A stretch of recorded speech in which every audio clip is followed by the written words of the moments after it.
All right. Good afternoon if you're on the East Coast. Good morning to everyone else that is joining us today. Really excited. We have a phenomenal event planned for you today. There's been a lot of preparation going into Securely Prepared to make sure we have a very successful live back to school event. What we want to do today, over the next hour, we want to give you a chance to hear from industry-renowned thought leaders who specialize in student wellness. We're going to leave you with some actionable insights into preparing your district's 2024 wellness strategy, and then also leave you with a downloadable wellness framework and planning documents that are going to help you take action that you need to take. With that, would love to dive into a little bit about our agenda today and our housekeeping. But before I do that, we want to talk about who our phenomenal panelists are. We are joined by Dr. Robert Avosa. Dr. Avosa is the president of K-12 Leadership Matters and also the former superintendent of Palm Beach County and Fulton County Schools, two of the very largest districts in the entire United States. So welcome, Dr. Avosa. Thank you for being here. We also have Ann Moss Rogers. Ann Moss is an award-winning author, a TEDx speaker, mental health education expert, and suicide loss survivor. So welcome, Ann. Thank you for being here today to speak with us. We also have Dr. Dean Wilson. Dr. Wilson is the director of student services from the Uinta Public Schools in Utah. He is a former principal and suicide prevention advocate at You Got This. And then last today, we'll be joined by Mindy Hensey. Mindy is the Director of Professional Services here at Securely. She is a former teacher, K-12 administrator, mental health professional. She's done it all, seen it all when it comes to education and helping students. So we're excited to hear from her. And my name, your host, I'm Mike Jolly. I work with Securely. I'm a former high school principal myself and very passionate about keeping students safe. So I'm excited to guide you through this journey today with this amazing panel of speakers. The first thing we're going to do is frame the current student mental health crisis that we are going through. Then we're going to talk about how that landscape of K-12 safety and wellness is changing. And it's it was there before the pandemic in 2020. I think that highlighted some of the issues even more, and we're continuing to see things change as time moves forward. We'll talk about how prepared K-12 schools may be to address these mental health and wellness concerns, and then talk about the proactive approach to keeping students safe, secure, and ready to learn. And again, we want to highlight that proactive piece because, look, we all have to react to things. There's times in which you can't know ahead of time, but a lot of times you can, and we want to make sure schools have the ability and the information so they can do that when possible. And that is where the blueprint comes in that Mindy's going to take you through. And then we will end with a Q&A section today. We, again, have a great panelist, and we want to make sure that everybody that's joining us from around the United States has time to ask questions. So as you're typing those into chat, you'll see there, we'll be answering them. So the housekeeping items, we are recording this presentation, and you will receive a copy of it directly after. That's going to come via the email you used to register for this event. Feel free to share this recording with anybody else in your district who's a stakeholder when it comes to safety and wellness and are concerned about the general state of things and how they can be improved. Again, the second thing, enter your questions into the text chat link. So we are going to have that dedicated Q&A time. We also have Securely staff monitoring that chat at all times, and they're going to surface questions to the speakers so they can answer those in real time if they're applicable. If not, we'll wait to the end.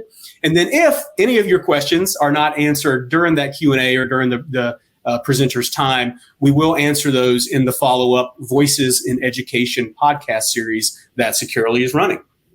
So with that, let's go ahead and dive in. We have Dr. Avosa up first. So Dr. Avosa, is going to frame for us the current, student mental health crisis that's going on. So Dr. Avosa, just start us out. How would you characterize the status of mental health and wellness in K-12 schools today? We are really facing an epidemic. I think a couple of things have really brought this to light. Number one, we have become better as a nation to discuss what's occurring. You're starting to see athletes and national associations and others saying it's okay to talk about what's going on. And particularly for men who oftentimes, may not be willing to talk about how they're feeling. The second layer, of course, is the epidemic of COVID and its impact on isolation and its impact on students' use of social media, and really going down this sort of dark rabbit hole where kids spend way too much time and not enough outside, moving their bodies with their friends, building the social skills we know they need.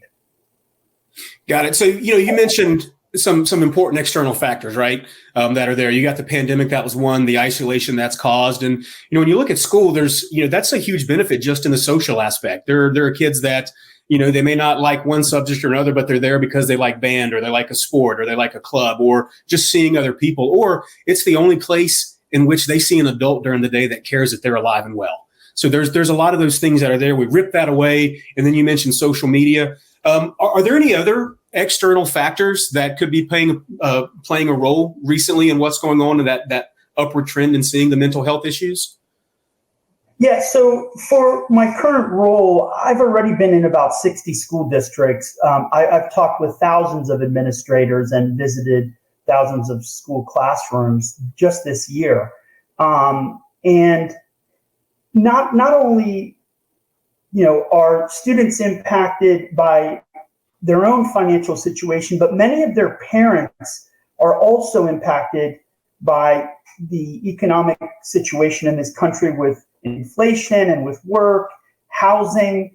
I have never seen the number of homeless children that I have this past year. It's really sad, and we need to do much better as a country, particularly in the Northwest. I was shocked to see in Seattle and some of the systems on the West Coast, aggregation of poverty begins to impact children. And then what they see in the streets and the communities that just aren't as safe, and the crime that continues to go up. So there are a lot of factors. The beautiful thing is we do have schools who are working hard at creating loving environments where children feel safe. The thing is, we ask the question, how are you doing? And we're paying attention to it. The problem is, what are we doing about it now that we know? And that's really, I think, where the rich discussion begins. Got it. And that brings up an excellent point, Dr. Avosa. So we do know there's some risks. So speaking of that, what are the risks if they don't address, right? We all know what's happening. We all know what the external, internal factors are. But what if leaders and districts aren't responsive to what's going on? Well, this is a real issue. And I think, unfortunately, we'll probably wind up seeing many of these issues play out in court because when schools know that there's an issue and they are not addressing it and something were to happen, there are some real concerns there about liability. Again, not that liability is the only thing that keeps us up at night. What keeps us up at night is we want every child to be safe, we want every child to have a loving adult, at least one at school that is taking good care of them and paying attention to what's occurring. But when you poll and you find out 10, 15, 20% of your children probably would benefit from some level of support, and you look around the typical place we'd look in the counseling department, there are not enough people there to provide the services they need. So that's where great school superintendents, assistant superintendents of student services have to go out and build partnerships with their local social services, with local agencies, and become almost an air traffic controller to help make sure those resources are coming in a very effective way. Right. So in essence, districts can't do it alone, right? I think one of the highlights of what you said is you've got to get those partnerships. There are people there. You got to work together as a community. Yep. I mean, I've been in education 30 years. I think about what was expected in a school in 1993 versus what's expected in a school today. It has changed immensely. We have become the hub of a community like I've never seen, including, these issues around student wellness, but also medical issues. Many of the schools are beginning to try to help connect folks with medical and dental. It's a lot to put on the system, but we are optimistic and we are forever working hard to make sure that we're serving our kids. Awesome. Dr. Avosa, thank you for that. I appreciate that perspective. So with that, before we get into our next portion, we do have a poll question that we would like to throw up. So you'll see that there. Do you feel that your district is prepared to address this mental health crisis among K-12 students? All right. Now that we've had a chance to go through, I think everybody should have been able to answer that poll. Let's see. All right. We'll talk about the results there in just a second, but let's go ahead and we will move on to Ann Moss. So Ann Moss, thank you so much for joining us today. The first thing we want to talk about is, from your perspective, what role does technology and social media usage have on student mental health? So I want everybody to understand, I come from the perspective of having owned a digital marketing company and also as a parent who lost a child to suicide. So he struggled with mental health all through school, and there were advocates, but there were also people who pushed back. And it was also sort of the rise of the digital age, so to speak. And what I saw is when the digital age moved in, that which we thought would bring us together really pushed us apart. And as you mentioned earlier, a lot of kids were online. When they connect in that way, they're doing more sort of comparison and I'm not good enough. But when they're on the playground or when they've got some freelance time to be together to connect, they're building more social skills and they're building more coping strategies. And so that drop in face-to-face time is seriously affecting how many coping strategies our children are able to develop. Those, it used to be called soft skills. I call them essential skills, but basically life skills. So when children are spending more time online, they're obviously not connecting with their peers, and they're also, their self-esteem drops because they can be having a great day. They can go online and see a party they weren't invited to, and their spirits are in the dumpster. Yeah, that's a great point. And Moss, I have two daughters in school. One of them is in middle school, and middle school was hard when I was there. It's even harder now. Can't imagine what that's like for her. And to your last point, somebody takes a harmless picture with a group of friends. They happen to be at the soda shop downtown by the university, and they post it, having a good time. Nothing, no ill intent, but other people that thought they were friends or whatever, they see that and they start questioning, why wasn't I there? Why wasn't I invited? And they weren't excluded intentionally. It's just they happened to be there at the same time, say, hey, they're friends.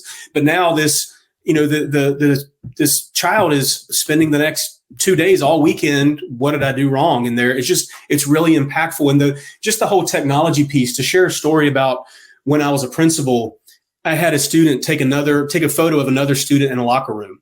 It wasn't a nude image, but it was a very unflattering photo. They tweeted it out, said some nasty verbiage. And a student did the right thing. They let us know about it. We were able to get it removed within a few minutes. But I just remember sitting with that father and sitting with that daughter in my office, and she's in tears, he's in tears. And she just says, Mr. Jolly, how do I go into the cafeteria tomorrow? How do I walk around? 600 or 700 kids had liked that photo, right? Had liked that tweet or retweeted before anything was there. And for her to be able to see this viciousness so fast, that's something so embarrassing to her, was spread so quickly and instantly, and it just exacerbates everything. I had a kid who used to give me a hard time in elementary school, and I could walk home a different way because I knew where he was and I could avoid that. But it's almost like kids can't, because of the online presence of things, it makes it very hard for kids to ignore, right? It's not just about moving to another side of the cafeteria, and it's not just students around you and your classmates or your friend group. Somebody could do something because of social media and the internet across the world, right? It's not just across town; it's everywhere now. So it brings it up. So I'm glad you brought that point up about social media. Any additional comments on the social media piece before we move forward, Ann Moss? Well, I think that really, in order to achieve, you have to put wellness first, and the social media piece needs to be part of that. I think that we need to teach, kids in school how their actions affect others. Allow them to learn from the stories from each other.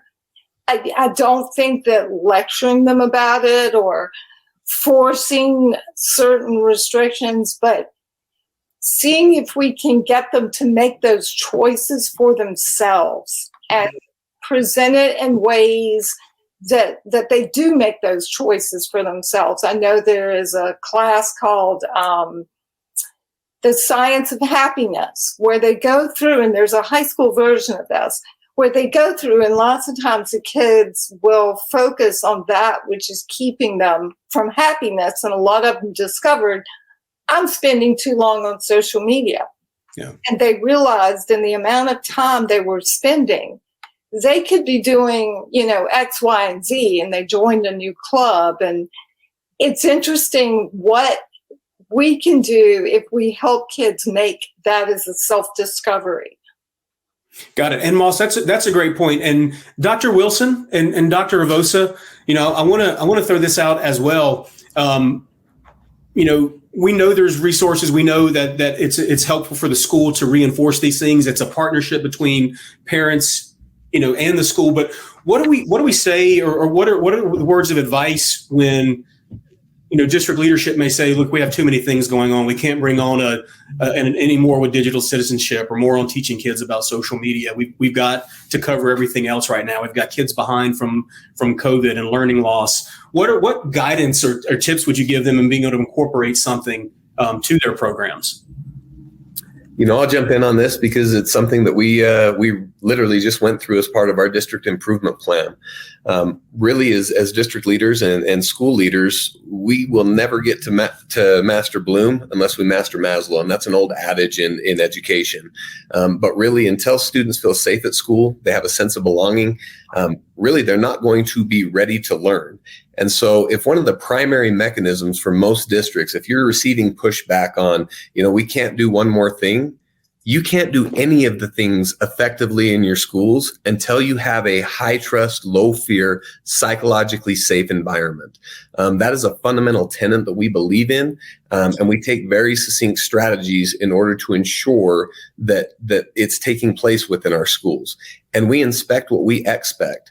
As a district leadership team, we have culture walkthroughs where we go through building by building, principal by principal. We look at standards that have been well established within our school community councils, because again, we can't do this in isolation. It's a we thing. In fact, if you look at my lanyard here, it says we is greater than me. It is the equation for school success. We have to be highly collaborative. We have to be highly communicative. And again, when we go through these walkthroughs, it's a great reflection point. We take our survey data from our students, we compare that to our survey data from our parents, and then our on-site inspection, and we'll have a roundtable discussion with the principal. We create action items. We go through with an after-action review with every one of these walkthroughs, and we know that it's going to be a continuous cycle of improvement. It's not something that we throw on the wall on day one and say, what we've identified in July as our plan is going to be effective in December or in May. It's a living document. It's a breathing document. And again, that mindset of continuous improvement and constant feedback to refine the process, that's really what we're hanging our hat on. Again, any school district that is going to say that we can't do wellness, we shouldn't focus on student safety, these sorts of things, it is counterintuitive to any research base to think that you're going to actually have students achieving at high levels unless that sense of safety and sense of belonging is in place. That's our local perspective, and I would love to hear what Dr. Avosa has to say on this, because he gets to see a more broad view than most of us. So, Doctor, what are your thoughts? First of all, you're spot on, and I agree with you. I wish I could bottle you up and spread you out to the thousands of districts that aren't focused on that. So kudos to you and your school system for doing the right thing by kids. It's a challenge. And part of this really goes back to priorities. I agree with you 100%, especially when you look at high school and some of these very competitive schools where kids are trying to get to college and make their parents proud. I will tell you, as superintendent in Fulton County, we went through a spell at a very high-performing, very wealthy, and well-resourced community where we had several students who died by suicide. And it was bad. And we brought in several external experts. We did book talks with families. And what we realized was the community actually was feeding into this frenzy of high achievement. And so when kids got a B or a B plus or didn't get a 1400 on the SAT, they were crushed.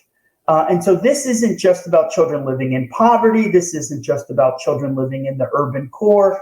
This is all kids. And so I applaud you for that. The one thing that's keeping me up at night right now is that there's a sunset for the COVID funding that we got, the ESSER funds. And so, September of next year is right around the corner.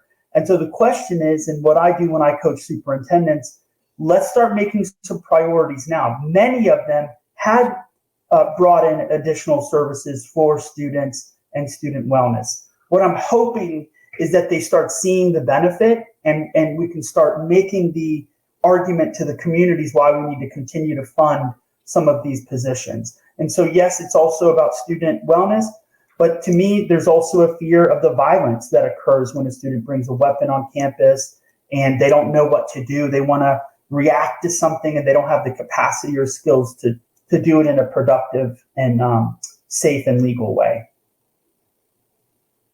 Thank you, Dr. Wilson, Dr. Vosa. That was phenomenal input. Ann Moss, I've got one more for you before we move to Dr. Wilson. So parents, right? That's always, sometimes there's a discussion. Well, when I talk to school districts in my current role, which I do every single day, that's the parent's responsibility, or parents need to do this. And also other districts, they say we struggle with parent engagement, right? We struggle with parent involvement. We want it. It's there. It's in our strategic plan. But, especially at our secondary and high schools, we can't get them involved. They feel like it's time to move on. So as we talk about the struggle that districts have with parents, Ann Moss, what role do you see for parents when it comes to creating and building a solution for mental health and wellness in relation to the school? Well, I think the first thing I usually do in my presentations to parents in the school district is I encourage them to work with their school. Like if they have a mental health diagnosis, they need to share that with the school counselor. They need to work together to support that student through whatever, they're going through. I also feel like they're kind of the missing side of the triangle. So I'm often asked to come in to talk to the students and the educators, and then the parents kind of get left out. And we really need to educate them on kind of going towards this wisdom guide instead, moving from punitive parenting to wisdom guide. Asking more questions, setting the expectations for failure. Like that's where we learn, right? We're not looking to get an A on everything because really successful people are made up by a bunch of lessons they learned from failures. I also think that the discussion on mental health and the tips need to be consistent throughout the year. We don't just start when we call a parent because we're concerned. We start from the beginning of the year. For several schools, I've talked to them about putting in counselor's corner, and they'll send me this whole big page. I'm like, no, take one tip, one paragraph, and then make it something they're very concerned about. Like they can't get their kid out of bed to school. They can't get their kid to do homework. What are some nugget strategies we can present consistently throughout the year to support our parents so that they are working with us? Also present strategies that help them understand how to work with the school.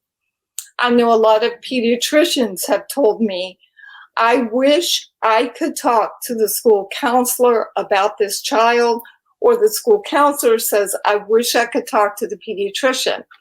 How can we make that happen with the parent to ensure the success of that child by connecting all the dots?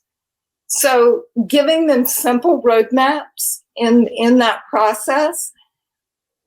Every parent has a different educational level for mental health. You go in some districts, they have no idea. Some know a lot. Some are affluent, some are very poor, but base those strategies on where, who is your target audience. Yeah. And I think the whole thing is listen more and lecture less. Got it. I love that. And what we hear or what I hear a lot talking to districts as well is that it's almost naturally, or this innate adversarial relationship between parents and the school because the parents had a bad experience themselves. It's nothing the district has done. It's that they hated school. They had a bad experience. Their principal was me or whatever, they tell the story, but they come in with almost that chip on your shoulder. And this is for anybody on the panel. What are some things that can help schools start to disarm and build that, or be even proactive before those, adversarial conversations or relationships ever happen? Yeah. So Mike, let me weigh in a little bit here. I've seen some really good strategies here recently. Parents are most engaged at the beginning of the school when it's like meet your teacher and it's come get your pictures, etc. That's where we need to take advantage of building that relationship and getting a nice hook there where it's a welcoming environment. People who maybe don't speak English well. I came from another country. My parents didn't speak English, and as a kid, having to translate everything and having to deal with their accents, it's hard. And that's what the America is that we are living in right now. We've got a very diverse community, and we need to do what we can to help them. The thing that I want to get back to is that I saw recently a group who had been doing this parent university sort of focus, which they basically said, tonight we're doing an event for parents. They poll the parents, so that they don't know who responded anonymously. What are the 3 things that you worry most about as a parent today, right? And then they collect it and say, okay, online safety. In middle school, I'm afraid my kids, are sharing information they shouldn't. So we have a special night just for parents. And now with Zoom, it's beautiful because you don't even need to come into the school. A lot of people, have cell phones that may not have a computer. That's okay. Join on the Zoom. We're going to talk a little bit about student safety and keeping your kids safe online. The last comment I'll make is this. I think as a country, we finally began to realize, and we need to use that same model here, that the police officer, if you have an SRO on campus, is not the only person in charge of safety, right? It's like we tend in education to say, well, that's a special ed issue. Let the special ed teacher deal with it. This is a gifted issue. Let them do this. This is a guidance issue. No, you have to build the culture. You have to build the culture that Dr. Wilson was talking about, which is we are all contributing to the success of this child. Whether you're a custodian, you are a bus driver, you're keeping your eyes and ears open, paying attention to any signal that you may see that says, hey, I think a kid has a gun, or I think there's going to be a fight after school, or I see these kids getting harassed. So I think this issue of safety, we've had a lot of very public displays of aggression and shootings on campus, etc. Let's use those as motivators to get people to think about wellness like we do about physical safety. Dr. Vosa, I could bottle that and drink that all day. I really appreciate what you said, especially at the onset of school. That's really our best opportunity to really engage with parents and really make some positive deposits before there's a negative withdrawal. And I think one of the key factors that you just highlighted there is access. Parents come with 12 years of experience, typically in a K-12 system, and have some very defined beliefs on what that system is. But as we've discussed earlier, we're dealing with a new playing field. And so how do we access those resources? What are safe ways to have those conversations? And really a FAQ of how to, get to a counselor, get to an administrator, get to those resources, really helping parents navigate at the onset. They're far more likely to see you as an ally than an adversary if you're side by side and in this together from the onset, rather than trying to jump in midstream. So kudos to you and the way that you frame that. That is succinctly what we're trying to do in our district. Go upstream. I agree. Yeah, I think the idea of that mutual purpose, right? I think that's what some people forget. And when we upfront say, look, we're in this together. You have a child. You want them to be safe and successful. We want them to be safe and successful. Let's do this together, right? Let's get over those barriers. So I think that's a phenomenal message. So, I think that's a great lead in to Dean, into what we want to talk about with you. So before we get into it, tell us a little bit about the Uinta School District. The Uinta School District, we are uniquely situated in one of the most rural counties in all of the state of Utah. We service approximately 7,000 students that are geographically spread about 75 miles from school to school. We also are uniquely situated on the Uinta and Ouray Native American Reservation for the Ute tribe. So we have a very diverse population that we're serving.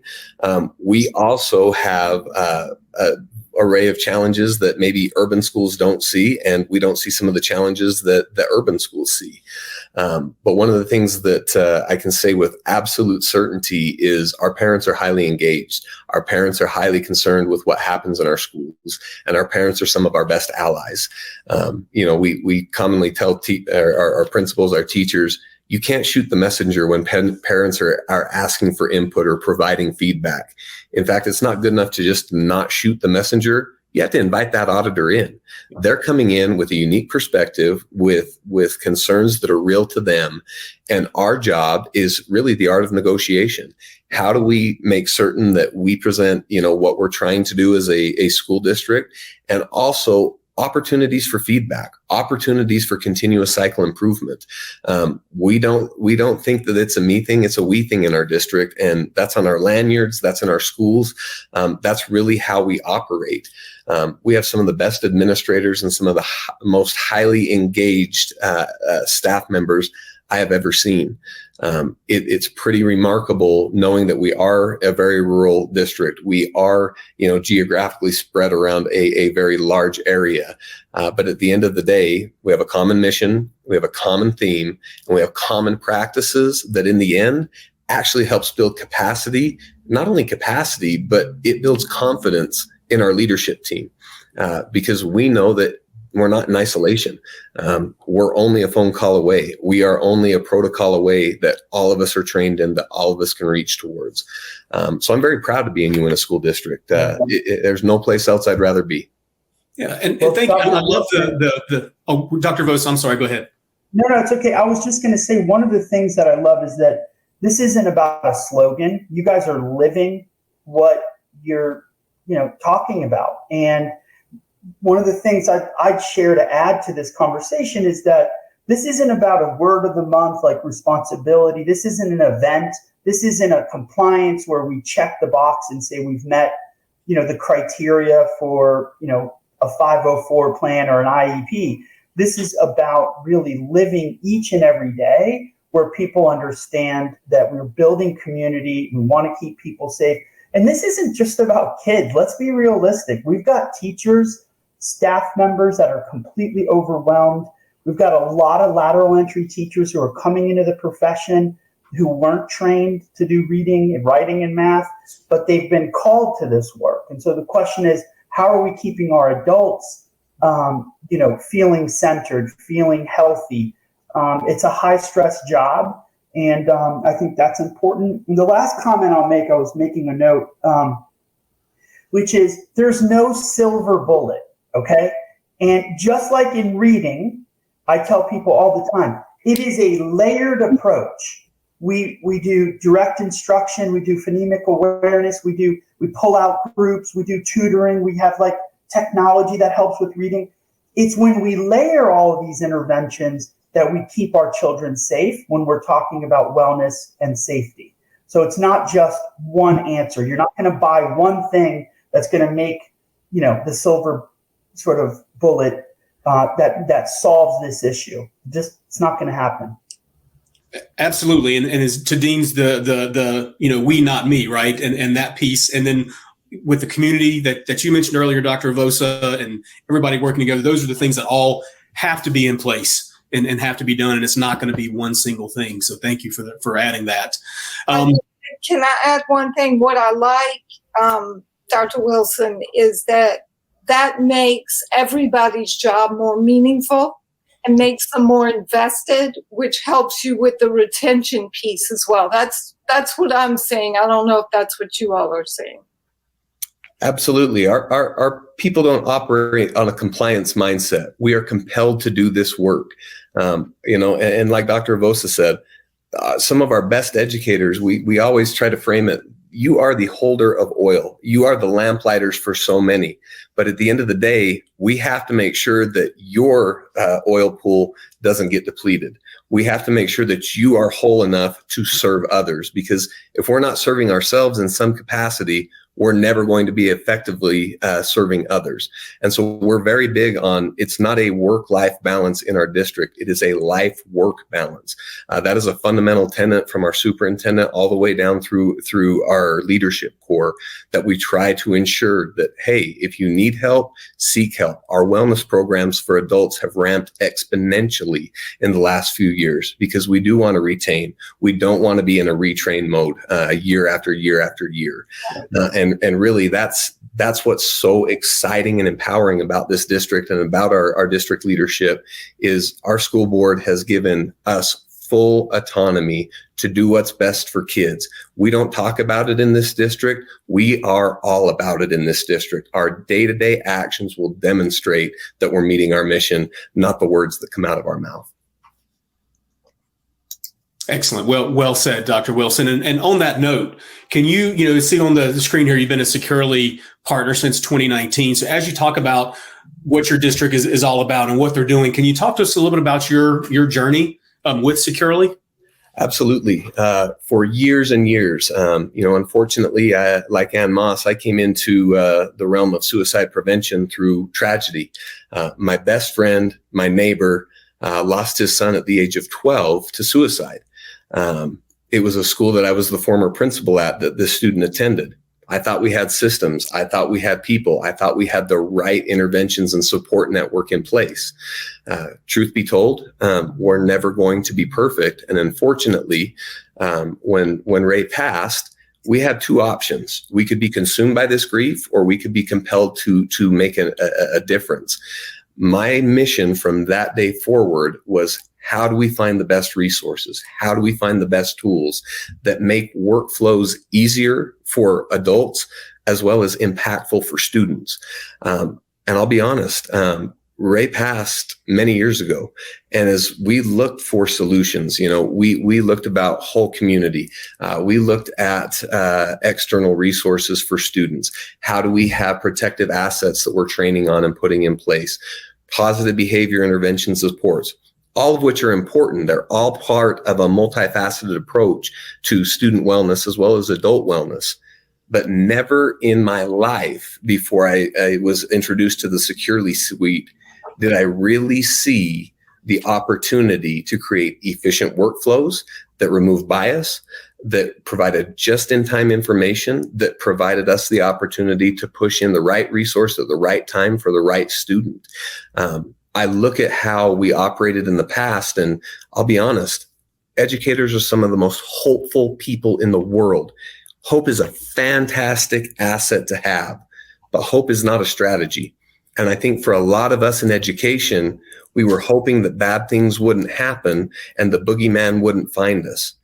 For the first time in my life, since exposure to Securely and the systems that we've been able to put in place, not only do we not fear the boogeyman, we pick a fight with the boogeyman. We know from A to Z how we're going to respond. Confidence and competence go hand in hand. When you've got licensed clinical social workers that know when this occurs, we react this way. When administrators know when it gets escalated to this level, it's okay because we have good information to make the right decision, not only for the perp, but also for the victim if it gets escalated to that level. As a district, I can start to see this gel and this coming together, not only for our students, not only for our staff, but also our community. When we're able to share what's happening within Rhythm with parents, they're like, holy cow, I've got an inside look on how I can better advocate for my student. And you know what they do? They look at those people that are great connectors to access, those social workers, those counselors, all of our administrators. They look to them for guidance, and the guidance that they're receiving is research-based, it's evidence-proven, and it's tailored individually for that student. You know, Hattie talks a lot about collective teacher advocacy. You know, do we really believe that we can take on these hard challenges, these difficult challenges, and make meaning? If you were to ask any number of our staff members in this district, the resounding answer to that would be yes. If you ask them why, it's because we have the right tools. We have the right people, processes, and products to help better ensure student safety. And, you know, we're not ever going to be perfect. If there is a critical incident, if there is a loss of life, if there is something that occurs that we've tried to hedge against and that bet failed, we have after action protocols in place. We have restorative practices in place to really make sure that we learn from that incident so we can better protect the next student. We are going to see far more kindergartners around at graduation because of our interaction with Securely. And I'm not here to sell a damn thing. I'm here because this has saved students' lives. We have 4 students that are here today in schools that wouldn't be had we not received early alerts, had we not had workflows that ensured when this occurs, we react this way. I'll argue that we are attracting and retaining some of the state's best talent based on the fact that people want to work in a system where they know that they're going to have the tools, the administrative support, the board level support, the superintendent support to do the work that most educators come into schools for. Most educators don't come in to get that A rating school and X, Y, or Z as far as accolades. They come in for that one-to-one human connection. Connection is the best prevention for students. It's also the best prevention for losing staff and the best attractor for gaining and retaining those staff members. So I hate to be overzealous about our experience with Securely thus far, but it's hard not to be based on the results that it's been able to produce.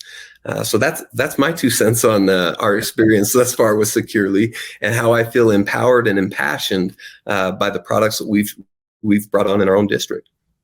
Thank you. Thank you for sharing that and clearly passionate about, you know, everything that you're doing as a district and helping kids. So other districts that are struggling to meet the needs of mental health and student safety and having those, Dr. Wilson, what advice would you give to other districts who are looking to improve their processes and in general, what they're doing to keep kids safe? You know, isolation is the enemy of improvement. As I look at school leaders and school leadership, sometimes we tend to shell up because there are external factors that can be cumbersome. There are, things that are outside of our control that maybe don't cause us to lead out with the vigor and the strength that we know that we can. The best thing I can do is encourage those school districts that are maybe struggling for this to really ask one question to parents. What's your fundamental expectation when your student returns home from school each day? I can guarantee you the answer to that question is more likely than not, my kid is safe, my kid is seen, my kid is valued. If you listen to your parents, if you listen to your students, they'll give you a great starting point in order to make this change. The other reality, you're going to have allies early on in the process that can help move this forward. Work with your community councils, work with your PTAs, work with your PTOs, share the data. There is an abundance of data that supports school-wide initiatives that support wellness and social emotional learning. Use that data not as a club, use it as a way to advocate for what's best for kids. Because again, if kids feel safe, seen, and valued at school, they're going to receive higher levels of learning. They're far more likely to engage at a higher rate. I tell schools all the time, every school is now a school of choice. If you can get more kids coming to school based on your PBIS, based on your systems that you've put into place to really support the whole child, you're going to not only have higher levels of academic learning, higher levels of engagement, you're going to have higher levels of safety. You're going to have a cleaner read on what you need to do as a school system. And really, that's really the approach we've taken here. We empower parents to provide us feedback. We want them to be a part of the process. We're constantly asking students, how can we help you feel safe? How can we help you feel seen? And at the end of the day, if we listen intentfully and make meaning of that action, everybody is going to understand it's not just false words. When we provide feedback, the school responds. I think responsive school systems are at the heart of what most districts may be struggling with. So that's where I would start. Start with your parents, start with your community councils, get a coalition of the willing, harness those early adopters, and really set some salient goals that everyone can work towards. You know, what's the school responsibility, the student responsibility, and the parents' responsibility? Those are all three critical factors in turning the tide of not only student achievement, but student wellness.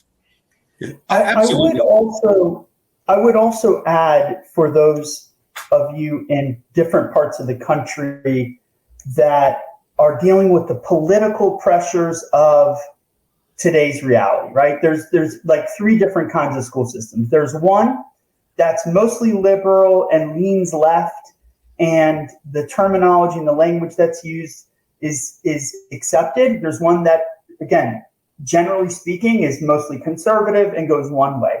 But the vast majority of us live in school districts that have both communities. And so we have to be careful to not create chaos where then the employees, the principals just say, forget it. Like, I can't do this. And so let's just be smart. Let's work with our senior leaders who understand the politics in which we operate, and then use language. Who really cares what language we use? Here's what I tell people. Just do the work. Be smart about it. Do the work. You don't have to wave a giant flag about everything that you're doing. Do the work. So again, I don't want to get down to the political piece, but it is a very important part of understanding your context in which this work occurs. Yeah, well, Dr. Vosa, the political piece is very important. I think one of the I guess refreshing things for me to see with Securely and serving 20 million students in some capacity across the United States is we deal with some very, if you will, far left districts, but we also work with more far right and everything in between. And the beautiful thing is that where they do agree is safety. Right. That's the unifying factor, is that they know our kids have to be safe when they're in school. And, as we go through some of these questions, in addition to the political climate, it really speaks to some of the other things. So people will say, what are the risk factors, right? What are things that get in the way? What are things that stop districts from adopting life-saving technology like Securely? Dr. Wilson, mentioned 4 students walking around today. So why would everybody not do something like that? And why are there districts who don't? And there are some standard themes, right? It's Dr. Vosa mentioned this earlier, liability. If we know we have to do something, right? That is we live in a litigious society. We don't want to get sued. And so I think one of the great things when it comes to liability is, solutions, like Securely take steps to make sure that we are working in lockstep with districts to make sure we're doing common sense things. So the fact that, look, we know principals aren't 24-hour employees.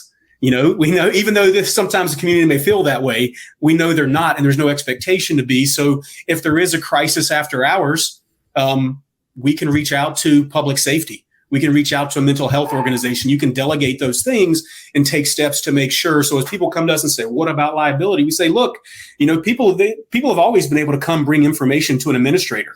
What if somebody came to me as a principal and said something and I ignored it and said, no, that kid's just drama. I'm not going to do anything. That's no different than seeing an alert. The difference with a tool like Securely is you actually have a real alert, not hearsay. You have what was put in, date, time, exactly what they said, what they searched, the sites they visit, to get those inner things. And it's not about, spying, right? It's about getting the information that's there that you need to help kids in real time and say, look, do you already have policies in place for what to do if you get a tip? Do you already know what to do if someone suspects abuse, if someone suspects a student is at risk of harming themselves, of harming others, if you hear things? And they say, well, yes, we do. Great. Then all your staff has to do is treat a Securely alert the same way they would anything else, right? Do good faith, follow state laws, board guidelines, board policy, and you're going to be in good shape. And so we hear that over and over and over from, school district attorneys that look through our solution and then come back to us and say, you're right, this is the right thing to do. Because if something does happen, we don't want to be sitting in a courtroom saying, well, we didn't take some extra steps that we know were there. because we're worried about liability. We want to be able to say, we know nothing is perfect. Dr. Vos and Dr. Wilson both said during their comments today that there's no magic bullet. There's nothing perfect out there. But we know there are additional things you can be doing that can get real information. And so that's the idea. And that's what we want them to realize is we're not going to put them there. The other piece pushback is privacy, right? Privacy is a huge piece, and we understand that. And we take privacy and data security very serious. I mean, we have browsing history of students that I can't think of anything more sensitive. So you want to make sure that you're being good stewards. And what we do is we talk to districts about, this is on your own, the district owned device. We're not monitoring their personal stuff. We're seeing what they're doing on a district owned, district issue device or district owned Google or Microsoft account. So we're not invading into their personal stuff. We're seeing what they're doing on a school owned device. And then we're being able to give you that. And we have intentionally built some things into our AI to ignore things. We're not flagging kids who are curious about things, right? If they're curious about sexuality or other issues, they do have the right to that privacy. But if they're looking at things related to bullying, to self-harm, to violence, things that indicate suicidal ideation, those are things that we will surface and bubble up to school personnel so they can help. So we think there's always a fine line between privacy and safety. And we feel like we have taken some very intentional steps to balance that the right way, to make sure that we are moving there. So I wanted to just add those pieces in. And again, you can see what Securely does, but we want to make sure we get to Mindy, who can talk through the blueprint. So Mindy, I'll hand it over to you.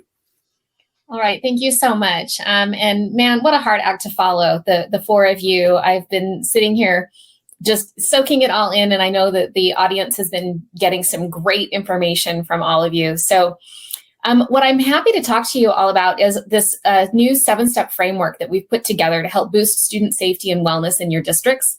And first, I need to give a big shout out to my team, specifically Erica and Stephanie, who did the heavy lifting on bringing this blueprint to life. We put this together in response to hearing from many of our district leaders and student wellness teams that with all of these conversations and initiatives happening around student wellness and safety, that they needed a way to systematically assess and improve what they're doing.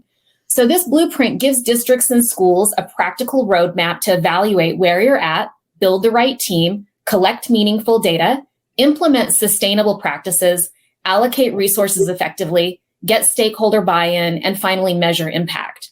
So this blueprint will help you take stock of the strengths and gaps in your current wellness efforts so you can make informed, data-driven decisions to create meaningful change in your schools. And the goal with this is to help you cultivate a more supportive environment that nurtures the whole child.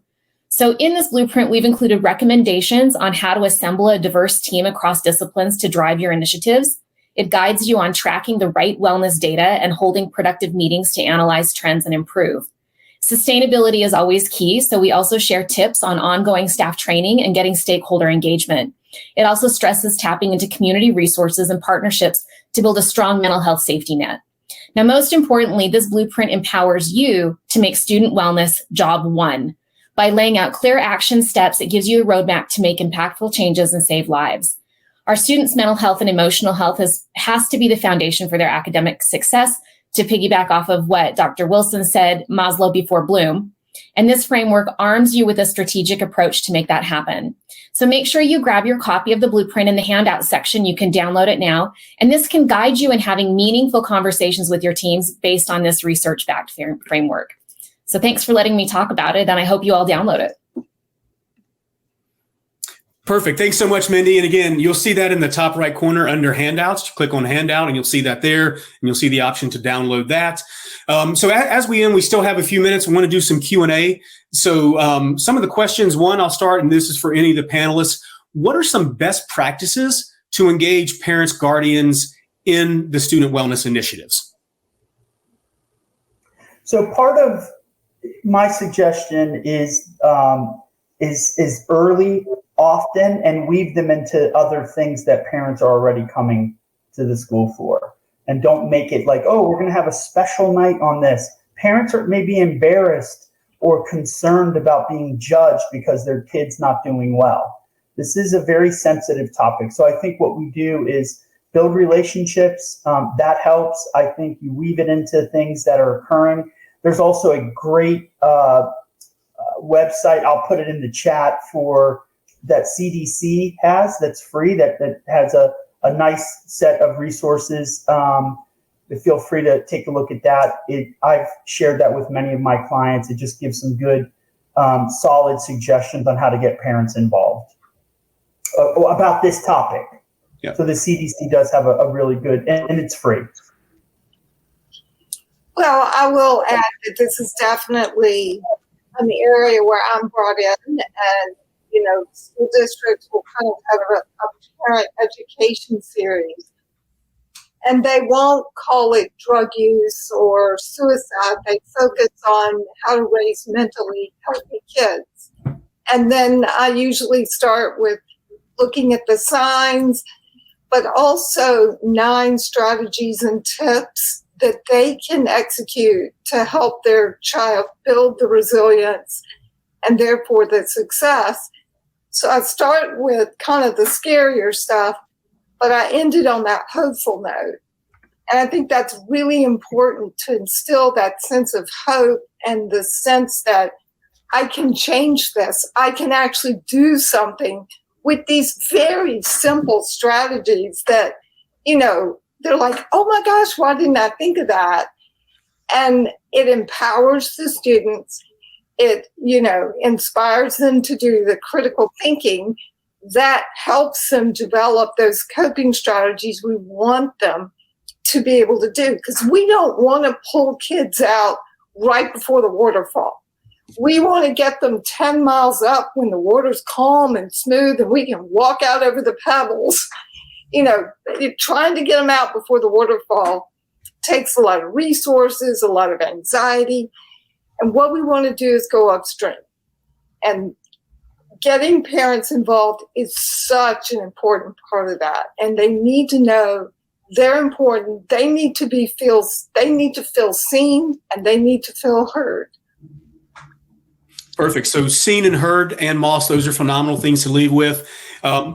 Final thought from Dr. Ravosa, Dr. Wilson, is there on piggybacking what Ann Moss just said, if you could say one piece of advice that's the single most important when it comes to districts supporting their students' mental health and wellness, what would that be?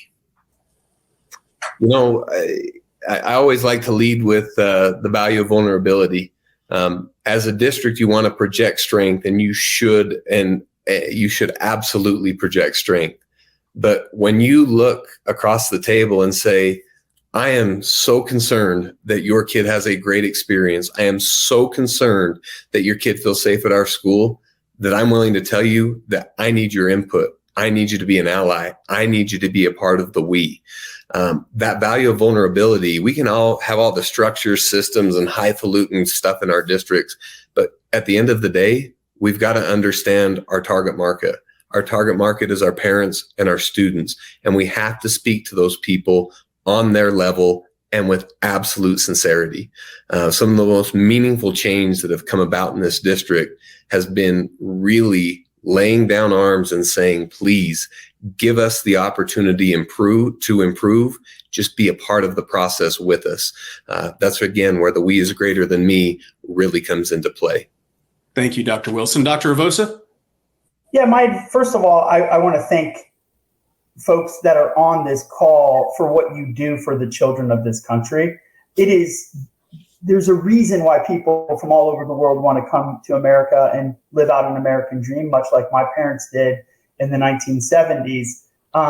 And so thank you for what you do each and every day. It's hard work.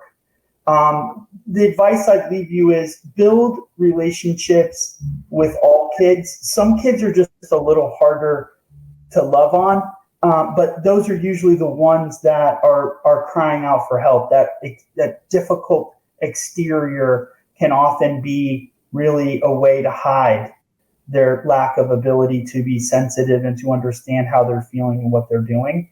And the last thing is just build the kind of culture and community where people don't feel stigmatized and can be who they are and feel safe that way. But thank you for the opportunity. Thank you. And a massive thank you to all the panelists, Ann Moss and Dr. Wilson, Dr. Ravosa. I think this has been amazingly beneficial as districts are talking and thinking in conversations about how they can be prepared this year and on to the next year about how to help kids. You'll see a final poll on the screen. So if you'll just take 1 second in our last minute to respond to this, please. And then as you're responding to the poll, just 2 reminders, please subscribe to our Voices in Education podcast. There will be 3 special follow-up episodes with our guest speakers, and we're going to be releasing those in October, and they're going to answer. I know we had lots of questions come in today, some not answered, and we'll make sure that we get all those answered on that one. And then please scan the code on the screen if you would like a complimentary student safety check from Securely. Securely is offering that free 60-day report. That report's going to give you insights into your overall wellness climate and give you an idea into how you can do some of those proactive, preventative measures that Dr. Wilson talks so much about. So with that, I thank you all. Again, thank you to presenters. Thank you to Mindy. Hope everybody downloaded the handout. You will receive a recording of this. And thank you all for everything you're doing for kids. Have a great day.